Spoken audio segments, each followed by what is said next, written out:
आप सभी को दिनेश गुप्ता नगर बचाओ संघर्ष समिति के अध्यक्ष की तरफ से आपको हार्दिक प्रणाम। बंधुओं, आपके बीच में आने का मकसद मेरा यह है कि संपूर्ण भभुआ में एक नया टैक्स लागू किया गया है, जिसकी जानकारी मुझे जहां तक पता है 95% लोगों को नहीं है। यह टैक्स यूजर शुल्क के नाम पर आप नगर पालिका में जाएंगे, होल्डिंग टैक्स के अलावा यूजर टैक्स के रूप में आपसे लिया जा रहा है। इस टैक्स में कई तरह की श्रेणियां हैं, जिसमें आवासों से 30 रुपया प्रति महीना और दुकान, जिनके घर में होल्डिंग में दुकान है,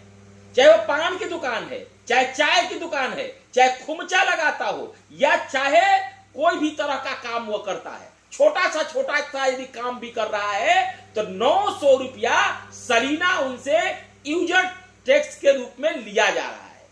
जिसका विरोध नगर बचाओ संघर्ष समिति लगातार समिति द्वारा किया जा रहा है।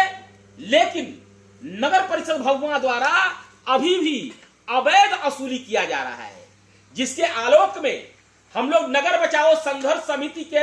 पैड पर हम लोगों ने यह मांग किया है कि जो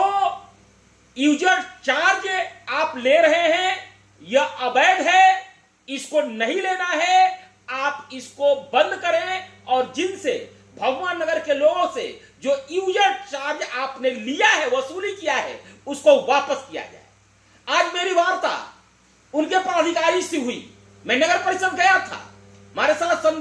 हमारे सचिव संतोष गुप्ता जी भी थे और हम लोग गए थे। और जाने के बाद जिस गजट के आधार पर, यही गजट है बिहार गजट, जिस पर राज्यपाल के सचिव जी का सिग्नेचर है, इस गजट के आलोक में कार्यपालक पदाधिकारी भभुआ ने यह आदेश दिया था, यह कार्यपालक पदाधिकारी का सिग्नेचर है। इस कार्यपालक पदाधिकारी द्वारा यह आदेश दिया गया था कि इस गजट के आधार पर आप टैक्स नगर पालिका से यूजर टैक्स के रूप में ले। बंधुओं, यूजर टैक्स देना है, लेकिन वैसे लोगों को देना है, वैसे भूस्वामियों को देना है, वैसे दुकानदारों को देना है, वैसे शैक्षणिक प्रस्थानों को देना है, वैसे चिकित्सा क्षेत्र में लगने वाले संस्थानों को देना है, जिनका प्रतिदिन 100 किलो यानी 1 कुंटल कूड़ा व उत्पादन करते हो, यानी कि उनके प्रतिष्ठान में